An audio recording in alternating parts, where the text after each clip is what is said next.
वाह! भारत में बवाल हो गया है। ममता दीदी अब क्या गंवारों वाली हरकतें कर रही हैं और उसके नानी का घर ही उसका अंतिम वेकेशन रहा और केवल प्राउड फील नहीं करते, गलत काम करने के बाद उसको रिकॉर्ड भी करेंगे। ये यूपी की कोई महिला है और इनका ये कहना है कि इनके घरवाले इनकी शादी नहीं कर रहे हैं ठीक। इनके वादे बहुत खतरनाक हैं। टीएमसी वालों का अब जाके भांडा फूटा। नमस्ते भारत। मैंने इस चैनल को इसीलिए बनाया है ताकि मैं आपको हर हफ्ते बता सकूं कि इस पूरे हफ्ते में सोशल मीडिया पे सबसे ज्यादा चर्चा किन चीजों पर हुई। तो चलिए शुरू करते हैं। टीएमसी वालों का अब जाके भांडा फूटा। ये टीएमसी की कोई वर्कर हैं और इनका कहना है कि कैसे हुई है ये वीडियो बना रही थी तो मैं वीडियो देखने दो ना, देखने दो ना। और इनका ये कहना था कि इनको एक पोलिंग बूथ के बाहर मारा गया था और फिर वहां पहुंचती है मीडिया और मीडिया तो मीडिया है। इनकी एक्टिंग अच्छी थी ना। अभी तुमको एक एक्टर और दिखाता हूँ। वो लोग उतार के बाड़ी मैडम के बाड़ी में घुस के हम लोग को मारना शुरू कर दिया। कोई प्रॉब्लम नहीं था, कुछ नहीं था। हम लोग आराम से रेली रहते, ईटा पत्थर बैट विकेट लेके माथा पे भोग में। ये वीडियो देख के तुमको ये नहीं लगता कि ये भी एक्टिंग ही कर रहा है? और टीएमसी की सबसे बड़ी एक्टर है ममता दीदी। लाइफ खराब हो गया मेरा। और इनका भी कहना है कि इनको भी मार पड़ी है। जब आप ही ने कहा है कि बंगाल में औरतों को 8 बजे के बाद बाहर नहीं जाना चाहिए, तो आप बाहर क्यों गई बहन? बाकी इन दोनों तीनों की एक्टिंग आपको कैसी लगी, एक कमेंट करके जरूर बताना। क्या विजय थालापति अपने वादों की वजह से तमिलनाडु में जीत गए? इलेक्शन से पहले विजय ने तमिलनाडु में ये वादा किया था कि अगर मैं जीता तो मेरे स्टेट में जितनी भी लड़कियों की शादियां होंगी, मैं हर लड़की को 8 ग्राम गोल्ड दूंगा और एक साड़ी, और अगर उस महिला को बिटिया पैदा होती है तो एक और सोने की अंगूठी। इनके वादे बहुत खतरनाक हैं। इनका अगला वादा है कि अगर आप महिला हो और आप बस में ट्रेवल करती हो तो आपकी फीस माफ, और 1 साल में औरतों को 6 एक्स्ट्रा सिलेंडर भी दिए जाएंगे, जिससे औरतों की जिंदगी आसान हो सके और उनको कोई परेशानी ना हो। यहाँ तक कि फ्री राशन, फ्री बिजली भी देने का वादा कर दिया। सब कुछ फ्री फ्री फ्री। और 4,000 रुपया उनको दिया जाएगा जो पढ़ाई कर चुके हैं, ग्रेजुएट हो चुके हैं और अभी उनको नौकरी नहीं मिल रही है।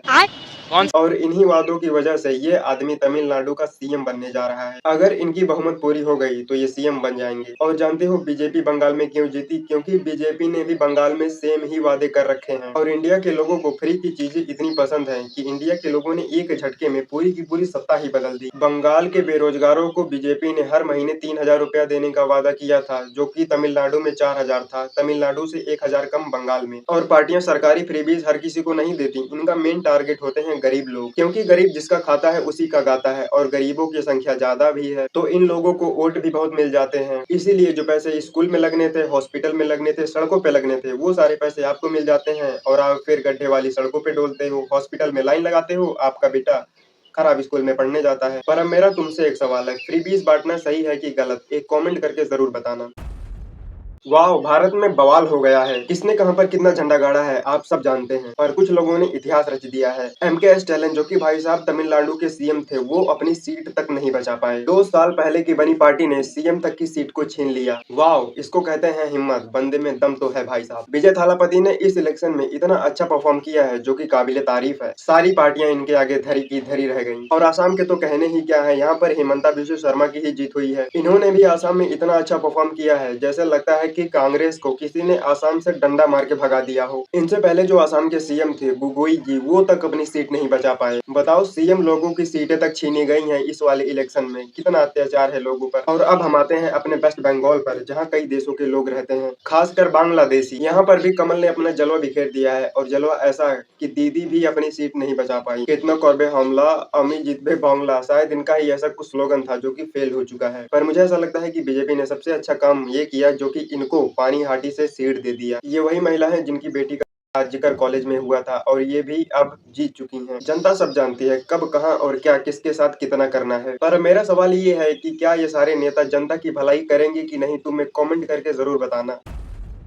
अभी शादियों का सीजन है, पर हर किसी की शादी आसानी से हो जाए ये जरूरी नहीं। ये यूपी की कोई महिला है और इनका ये कहना है कि इनके घरवाले इनकी शादी नहीं कर रहे हैं। और हैरानी की बात तो ये है कि इनकी एज 41 की हो चुकी है और इनकी शादी का अभी कोई नामो निशान नहीं है। समस्या है सर कि इतनी उम्र हो गई, शादी नहीं की है घर वाले, 40 वर्ष की हैं और शादी नहीं की है, उसके बाद मुझे ना ओढ़ना ना कपड़ा, जबरदस्ती कहते हैं चलो खेत में काम करोगे तब खाने पीने को देंगे, नहीं कुछ नहीं देते हैं घर वाले। शादी क्यों नहीं किया गया इसके पीछे? अब ये घर सोचिए इनके घर वाले कैसे होंगे कि जो अपनी बिटिया से केवल काम करा रहे हैं। मुझे ऐसा लगता है कि इन्होंने अपने घर में बहुत बार कहा होगा कि मेरी शादी कर दो, मेरी उम्र हो चुकी है, पर जब इनके लाख कहने के बाद इनके घर वाले नहीं माने होंगे, तब जाके ये महिला पुलिस स्टेशन आई अपने घर वालों के खिलाफ कंप्लेन लिखाने। माता पिता ऐसे भी होते हैं, आज पहली बार देखा। अब इस मामले पे क्या बोला जाए, मुझे तो कुछ समझ में ही नहीं आ रहा है। बाकी इनके घर वाले इनके साथ सही कर रहे हैं या गलत, आप एक कमेंट करके जरूर बताना। मेरी नजर में तो बहुत गलत कर रहे हैं।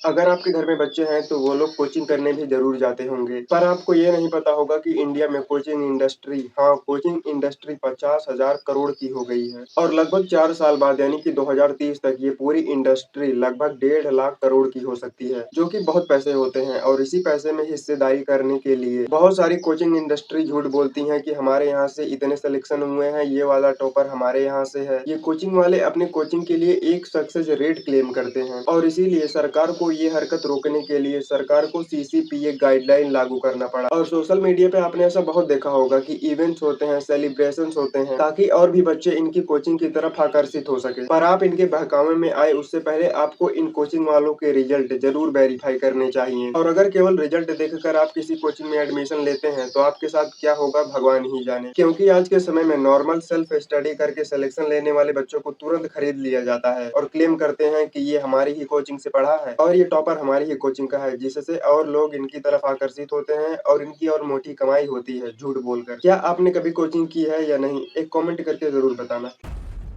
अब इंसानों के बीच में जानवर रहने लगे हैं और ये जानवर कब क्या कर दे कोई नहीं जानता। एक साल की लड़की जो समर वेकेशन में अपने नानी के घर आई थी और उसके नानी का घर ही उसका अंतिम वेकेशन रहा। और ये वही जानवर है, इसका नाम है भीमराव कामले और ये उस लड़की को कुछ खिलाने के बहाने से सुनसान एरिया में ले गया, उसके साथ गलत काम किया, पत्थर से पीट के उसका मुंह कुचल दिया और उसकी बॉडी को गोबर के अंदर छिपा दिया ताकि किसी को पता ना चले। पुलिस ने इसको पकड़ तो लिया है, पर अब सजा क्या होगी भगवान ही जाने। और ये जो जाहिल जानवर आपको दिखाई दे रहा है, इसका इतिहास भी कोई अच्छा नहीं रहा है और इसके ऊपर पहले से ही कोई छोटा मोटा केस नहीं, पॉक्सो का केस चल रहा है। और अगर ये CCTV में इनकी वीडियो नहीं आई होती तो ये दरिंदा कब पकड़ा जाता कोई नहीं जानता। हमारे देश का नियम कानून कहाँ पे धोखा खा रहा है, ये हमारी सरकार को सोचना पड़ेगा। अगर आप अपने घर के बच्चों की भलाई चाहते हैं तो मैं यही कहूंगा कि आप हमेशा उनका हाथ पकड़ के रखिए। और इस बात को मैं पिछले 6 महीने से चिल्ला चिल्ला के बोल रहा हूँ, क्योंकि हमारे समाज में जाहिल लोगों की कमी नहीं है। सावधान हमें और आपको ही रहना है। बाकी इस बार इसको कड़ी सजा मिलेगी या फिर से ये छूट जाएगा, आप एक कमेंट करके जरूर बताना।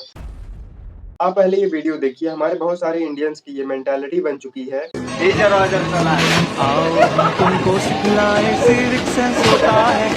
कि गलत काम करके ऊपर से बड़ा प्राउड फील करते हैं और केवल प्राउड फील नहीं करते, गलत काम करने के बाद उसको रिकॉर्ड भी करेंगे और उसके बाद उसको सोशल मीडिया पे भी डालेंगे। एक बार इन दोनों की खुशी देखिए, जैसा लगता है कि कितना महान काम कर रहे हैं। पर इन लोगों को ये पता नहीं कि ये लोग ये जो कर रहे हैं ये हमारे गरीब जनता की टैक्स के पैसे से दी हुई बनी ट्रेन है। हमारे देश की गरीब जनता इतनी गर्मी में मेहनत करके टैक्स देती है और उस टैक्स का आधे से ज्यादा पैसा घूस में चला जाता है, करप्शन में चला जाता है और जो पैसा बचता है उसके बाद हमारे देश में छोटा मोटा विकास होता है। और जब इंडिया में इतनी मेहनत के बाद कोई चीज बनती है तो ऐसे लोग आ जाते हैं उस चीज पर अपनी औकात दिखाने। इनको ये बात भी समझनी चाहिए कि ये हमारे ही टैक्स के पैसे से दी हुई बनी ट्रेन है और ये जो सीट इन्होंने पहाड़ी है अब ये कब बनेगी, जब गरीब जनता फिर से काम करेगी, टैक्स देगी तो इस सीट को बनवाया जाएगा। मैं केवल इतना ही कहूंगा कि सरकारी संपत्ति का हिफाजत करना हमारा भी फर्ज है, क्योंकि ये हमारे ही पैसे से बनी हुई चीज होती है और इसी हरकत की वजह से बाहर देश वाले हमारा मजाक उड़ाते हैं, बोलते हैं यू ब्लडी इंडियंस, अंग्रेजी में बेइज्जती करते हैं और आप लोग बस खी खी कर देते हो, बात खत्म हो जाती है। इसीलिए हमको ये सब नहीं करना चाहिए। बाकी इन दोनों को कौन सी सजा मिलनी चाहिए आप एक कमेंट करके जरूर बताना।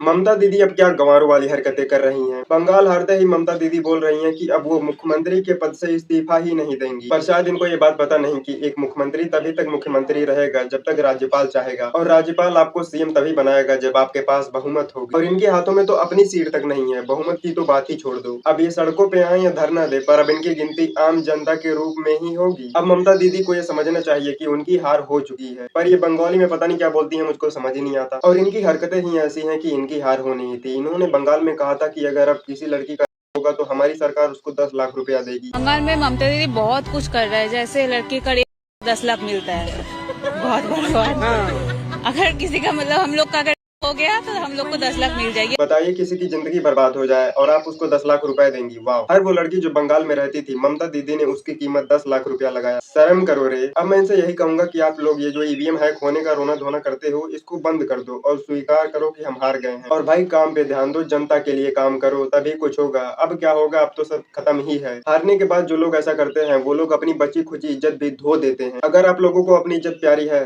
तो भाई साहब शांत हो जाइए और स्वीकार करिए। और ममता दीदी को ये बात समझनी चाहिए कि जिसकी पार्टी का नाम ही टीएमसी हो, उसको तो। वैसे तुम्हें क्या लगता है, दीदी के साथ सही हुआ कि गलत? एक कमेंट करके जरूर बताना।